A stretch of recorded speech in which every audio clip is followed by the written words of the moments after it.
right, here we are back on Friday. So today is Intuitive Friday. I'm going to show you another way in which we can use our intuition or tools to get answers. So today we're going to do pendulum.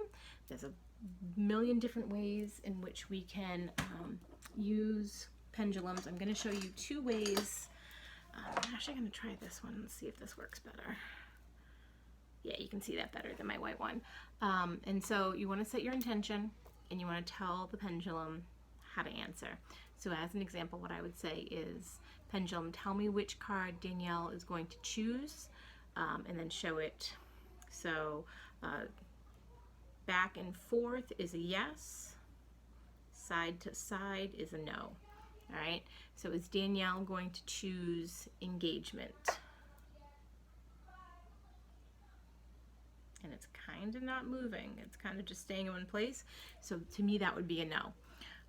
Is Danielle going to choose letting go? And so it's slightly moving, looks like almost in a circle. So I'm going to also take that as a no. Is Danielle going to choose follow your heart? Oops. I'm trying not to move it. Even the slightest movements me moving kind of go back and you can move it so easily. So is Danielle going to choose follow your heart? I just moved a lot, but you can get the idea. I'm going to kind of move it so you can kind of see. This would be a yes, and then side to side would be a no. So you can just see I'm barely moving it and the thing moves. So you have to try to really hold it steady to get a good answer. And as you play with your pendulum, you'll know what's a yes and what's a no. So sometimes I'll say, pendulum, a circle is a yes, and don't move for no. So is Danielle going to choose engagement? So that would be a no, because it's kind of just sitting there. Is Danielle going to choose letting go? Let's see. Is Danielle going to choose letting go? And you see it's kind of making bigger and bigger and bigger circles. So that would be a yes. Is Danielle going to choose follow your heart? And that one's kind of moving back and forth, so that could also be a no. And it's just as simple as that. And like I said, the more you play with it, the more you'll get to know your pendulum. What I would normally do, and I don't want to dig through the cards, but like I would normally, if I were doing the work myself, I would say, which card should I follow? And I put the engagement card underneath it, and I'd be like, tell me yes with a circle. And then, we'll pretend I didn't just move it. And then that would be a pretty big yes. Or should I follow the letting go card? And it just stands still. You can use it that way.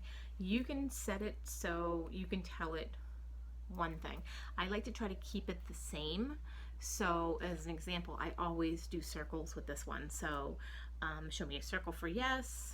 And then you kind of hold it and hope that you're not moving it a little bit. Pendulum, show me a circle for yes.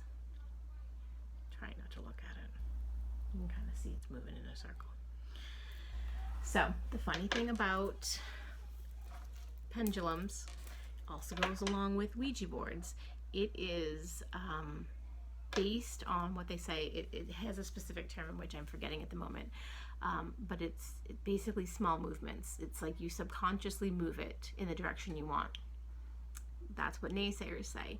But I mean, and they're not wrong, right? Like if you're like, am I going to get married to Johnny? You subconsciously are going to move that in a circle because you really, really like Johnny, right? Or maybe you're like,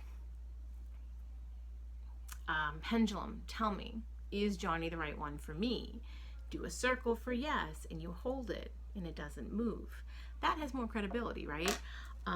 You play with them, you get to know them, you will get to know that you're not necessarily moving it. And even if you are moving it and it's subconscious, is that subconscious movement maybe not coming from a higher power?